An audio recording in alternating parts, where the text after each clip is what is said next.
La pelea del 22 de abril entre Gervonta Davis y Ryan García tiene un gran favorito, Gervonta Davis. Lo dice la mayoría de los fanáticos, lo dice la mayoría de los analistas y también lo dicen las casas de apuestas. Por esa razón, son pocos los que piensan en las consecuencias que tendría eventualmente una derrota del gran favorito, me refiero a Gervonta Davis. Sin embargo, también hay que poner en la balanza la posibilidad de que se dé ese batacazo, que gane Ryan García, porque muchos creen en esa posibilidad. Hay algunos que incluso fundamentan la razón por la cual creen que va a ganar Ryan García.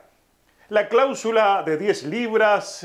impuesta por Gervonta Davis es otra de las razones que le ha dado más viento en la camiseta a quienes creen y confían en la victoria de Ryan García. Pero independiente de eso, es bueno preguntarse por la principal consecuencia que tendría una victoria del boxeador que tiene como mentor a Oscar de la Hoya. Y es aquí donde llegamos o viajamos al año 96 y al año 98, cuando Oscar de la Hoya, precisamente, que tiene ciertas asociaciones en el parecido físico, en el tipo de carrera, en la época, en aquellos años 90, era el chico de moda Oscar de la Hoya, y era un boxeador que estaba en ascenso, como puede estarlo Ryan García por otra ruta, por la ruta mediática y por un boxeo que aún no ha explotado y que no sabemos si lo va a poder lograr. Cuando Oscar de la Hoya venció en su primera pelea a Julio César Chávez,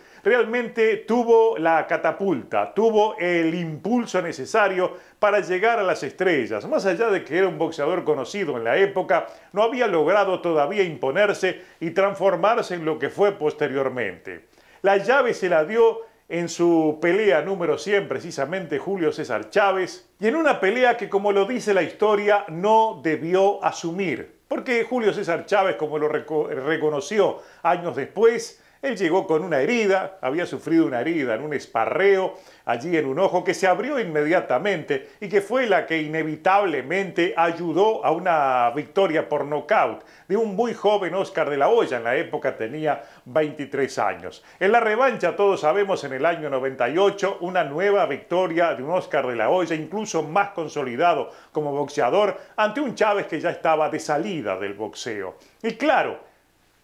Ryan García nació unos días antes, nació en agosto del año 98, la pelea fue en septiembre, es decir, pocos días antes de esa segunda pelea fue cuando nació un Ryan García que hoy llega a encontrarse quizás en una situación no igual, pero muy semejante a la que tenía Oscar de la Hoya, que buscó una pelea que le sirviera precisamente como el gran lanzamiento, la plataforma de lanzamiento para su gran carrera, su multimillonaria carrera. Si Ryan García gana, seguramente va a tener ese impulso. Va a ser la plataforma que lo va a colocar allí en la cúspide y de eso será el responsable Gervonta Davis. ¿Hay parecidos? No, no hay parecidos entre Gervonta Davis y lo que era en la época Julio César Chávez, como tampoco hay parecidos en lo que hoy es Ryan García y lo que en esa época era precisamente Oscar de la Hoya. Pero sí donde hay un parecido es en el significado que tienen las dos peleas.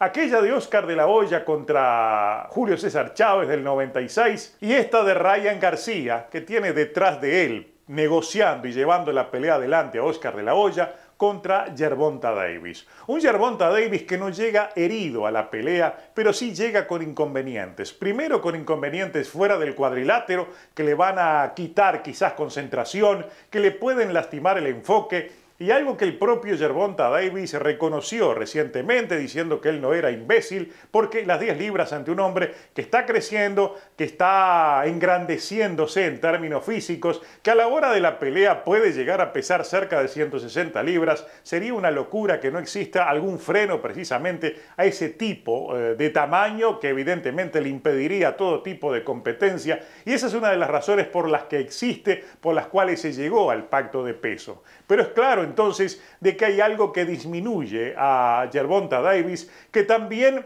puede tener algún tipo de inconvenientes a la hora de la pelea, en el plano físico, en el plano mental y en cualquier otra cosa que le pueda estar afectando fuera de los cuadriláteros. O sea, él no tiene la herida de Chávez, pero tiene otro tipo de heridas que no sabemos si lo van a perjudicar, pero él ha demostrado que tiene temor de que algo pueda suceder y le da un respeto más allá de lo que uno puede imaginar a un Ryan García, que por esa razón no solo es un rival peligroso, sino que perfectamente se puede llevar la victoria. Y aquí caemos entonces en el valor que tendría esa victoria y es inevitable compararla con la que logró Óscar de la Hoya contra Julio César Chávez en el año 96, allí en las afueras del Caesars Palace, en Las Vegas. Realmente fue una pelea monumental desde todos los aspectos, la gran leyenda del boxeo mexicano, en una derrota que fue muy dolorosa desde todo punto de vista, especialmente porque se trataba de un fiel representante de toda la escuela boxística mexicana y un descendiente de mexicanos que en cierta medida representaba a los mexicanos, pero de este país, de los Estados Unidos. Es una historia conocida, que todos la recordamos, que todos la llevamos guardada porque realmente fue uno de los momentos más importantes en la historia reciente del boxeo, pero es inevitable asociarla a lo que pueda suceder con Ryan García, porque precisamente Ryan García representa a ese grupo de mexicanos de aquí en los Estados Unidos, que son muy importantes, que son los que sostienen el boxeo de este país en cierta medida, y que también lo van a tener como representante, y esa es otra de las razones por las cuales él ha tenido tanto éxito fuera de los cuadriláteros en su proyección mediática. Él es un hijo de mexicanos, entonces digamos que está representando lo mismo que representaba Óscar de la Hoya en aquel momento, y quizás al hacerlo contra un representante de la escuela estadounidense, eso cobra aún mayor dimensión y mayor fuerza. Por eso, insisto, es inevitable y será inevitable, en caso de una victoria, que sería el gran batacazo de Ryan García, compararla en términos de dimensiones a la que tuvo Óscar de la Hoya contra Julio César Chávez. Si Ryan vence a Yerbonta, va a ser su graduación, va a ser su camino hacia las estrellas y se va a posicionar como una de las grandes figuras del boxeo. Sin el pasado de Óscar de la Hoya, pero a futuro evidentemente va a tener una ruta larga a sus 24 años para hacer historia, quizás no la misma que hizo su mentor Óscar de la Hoya, pero todo se lo va a deber precisamente a Yerbonta Davis. También quizás eso justifica ese empeño en lograr esta pelea que le llevó 3 años de gestiones y de desafíos hasta lograr precisamente lo que va a ocurrir el próximo 22 de abril. Si Ryan García vence a Yerbonta Davis, será muy parecido a lo que logró Óscar de la Hoya cuando venció en 1996 a Julio César Chávez.